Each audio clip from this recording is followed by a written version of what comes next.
Hello everyone, a very warm welcome to you on Academy. Today we will be discussing the Global Gender Gap Report.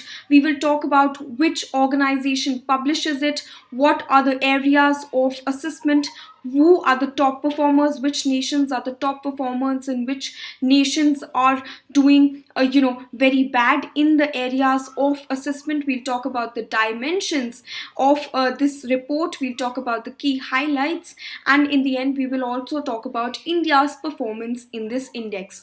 Now, why are we focusing, why should we study reports and indices for the examination? Now, not only are these reports and indices important from the point of view of prelims, but also you can use this data, the key findings, and these areas of assessment for your mains answer, especially for essay and your the Indian society bit. You can use these this data for those particular topics. So please be very very careful when you're quoting the data, and do have a look at my other reports that I have covered in this series of important indices and reports. Now, before starting the session, a little bit about myself. I've done journalism and I enjoy delving deep into current affairs.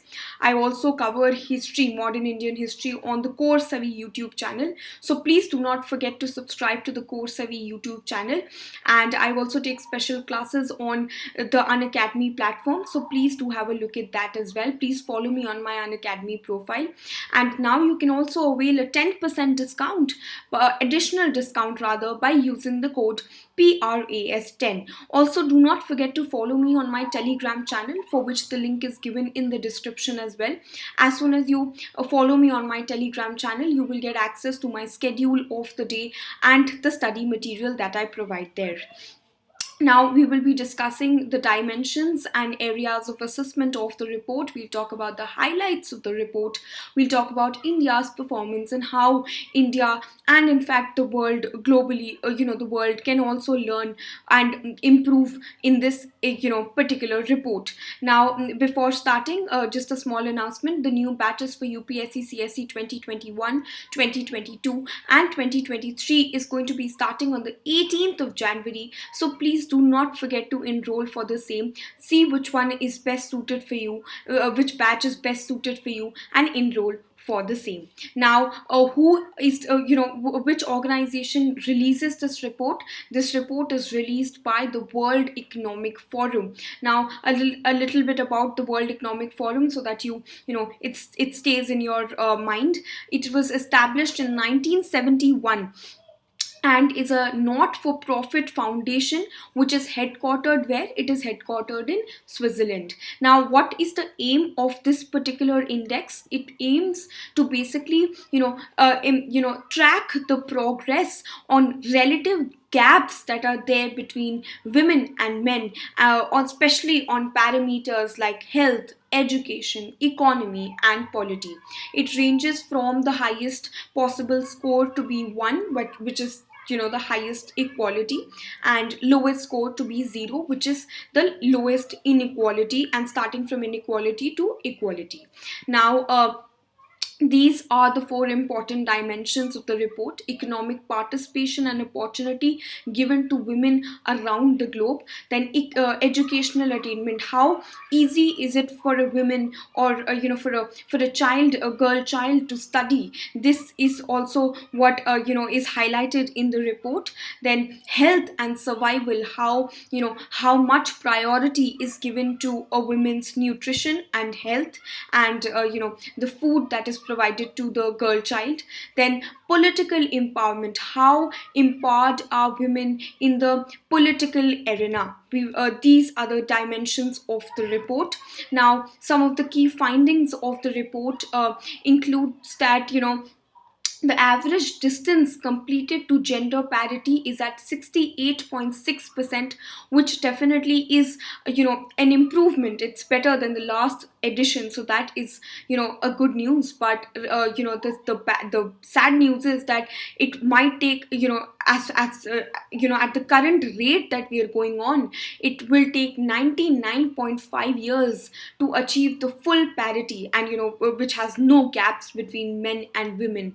So of course, that rate needs to really fasten up. Now, where is the most gender disparity that can be seen? It is in the political arena. Now, why? These numbers will tell you why. 25% of the 35,000 seats in the parliaments around the world are occupied by women, only 25%, and only 21% of the 3,000 plus ministers are women, only 21%, which is very, very less in number.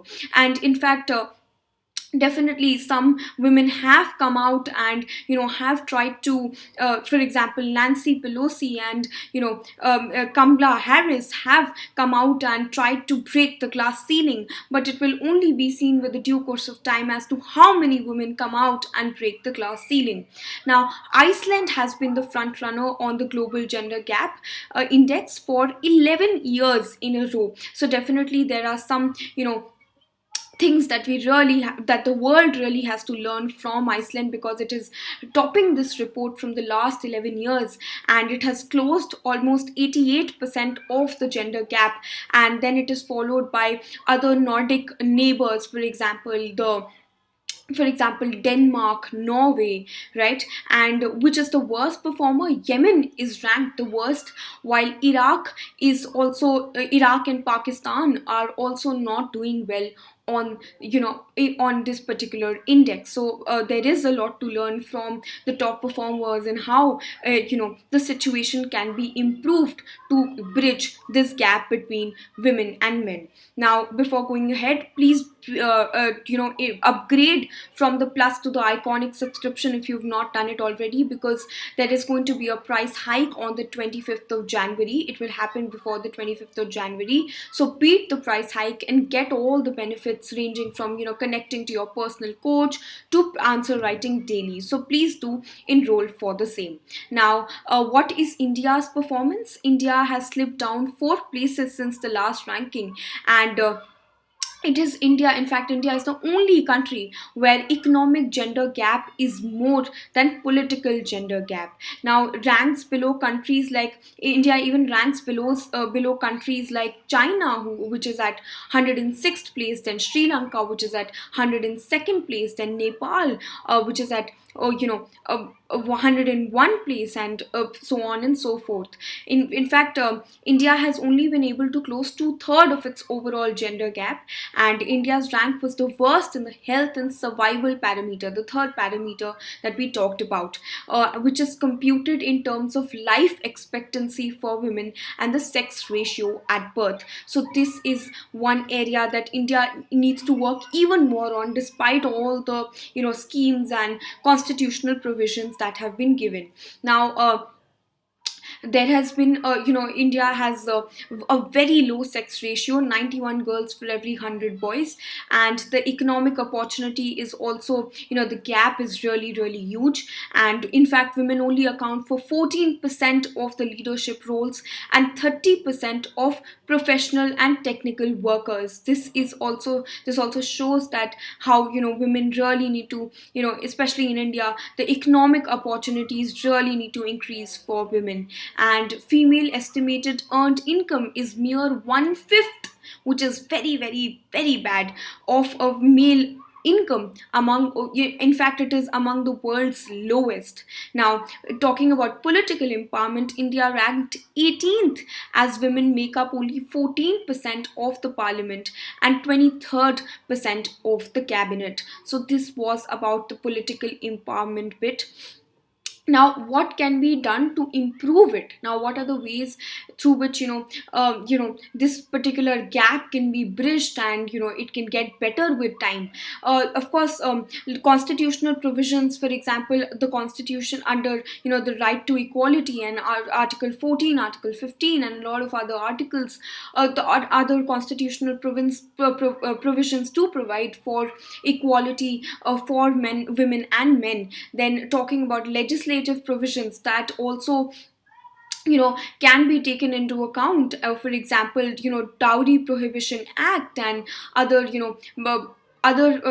legislative provisions to ensure that there is equality. Then schemes like beti bachao beti padhao, and other such schemes will ensure that India is able to get the rank that that is better than the rank that it has been getting. And in fact, more women need to break the glass ceiling, especially in the developing and underdeveloped countries, in order to ensure that we are at par at with the global we're at par with the global affairs of other nations as well. So this was about the gender gap report. We talked about India's performance, we talked about the highlights of the report, we talked about the top performers and the worst performers. We talked about what exactly is the index. Yes, so this was about that. Please mention these points in your answers, and these will fetch you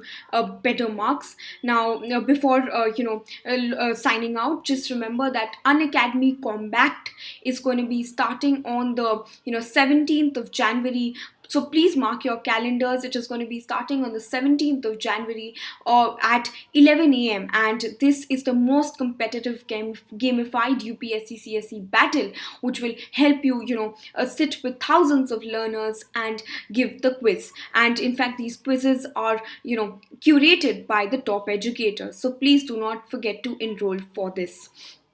Also, get the subscription now, and you can apply the code PRAS10. This is it from my side. Thank you so much for your time. See you next time.